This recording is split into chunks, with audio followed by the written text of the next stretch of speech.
how to connect Freshdesk to n8n step by step. Hey everyone, welcome back to my channel.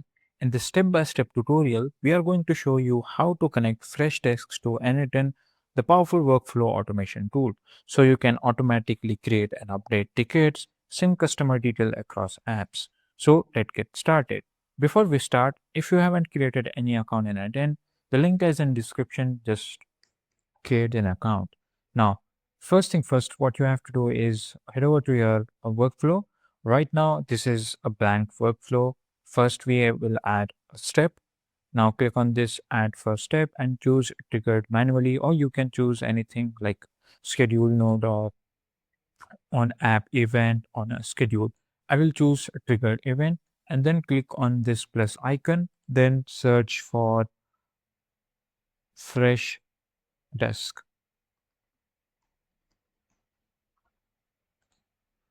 Then you have to select the action, like what you want to do with. Like I want to create an contact.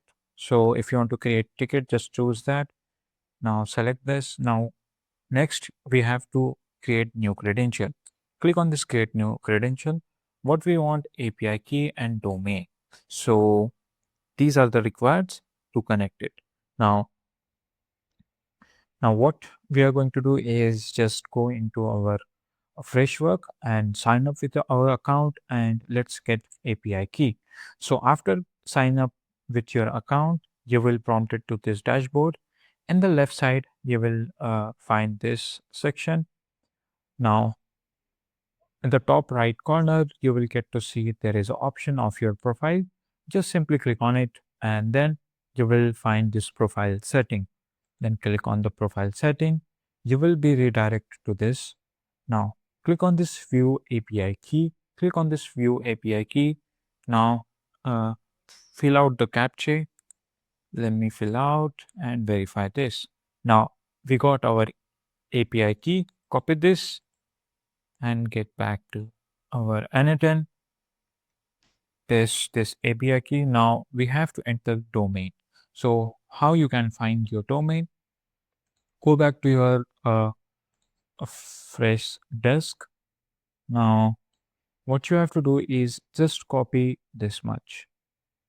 Make sure you copy only this. This is your domain. Don't copy .fresh.com. It will give a lot of error. So I have added domain. Then I have added API key. Now click on the save. Now our credential successfully has been created. Now close this. Now we are going to do an operation, which is I'm going to create contact.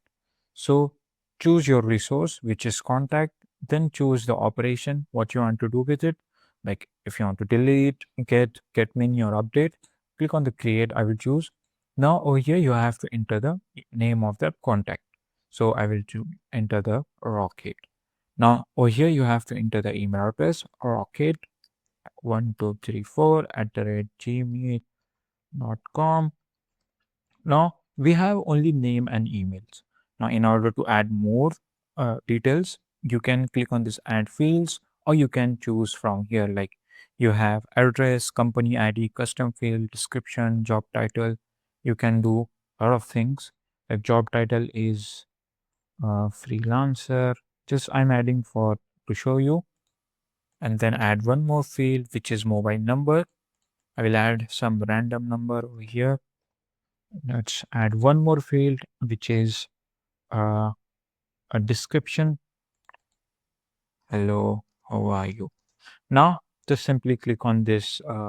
Okay, let's execute from the start. Execute the workflow. As you can see, the workflow has been executed successfully. Now, go to your fresh work. Let's see it works or not. Okay, I have mistakenly. Okay, now go in the left side, go to contacts. Now, as you can see here, we have the Rocket Freelancer. Now, what these thing unverified contact. So this is how you can do that. So yeah, once it is connected, you can do you can automate, create and update tickets. You can synchronize custom detail across app. You can trigger workflow from ticket events like new request or ticket status changes, saving ton of manual work. So this is the advantage of using automation. If you found this video helpful, then subscribe to the channel. And if you want to create automate workflow for Freshdesk, just comment it down below. I will create for that. Thanks for watching.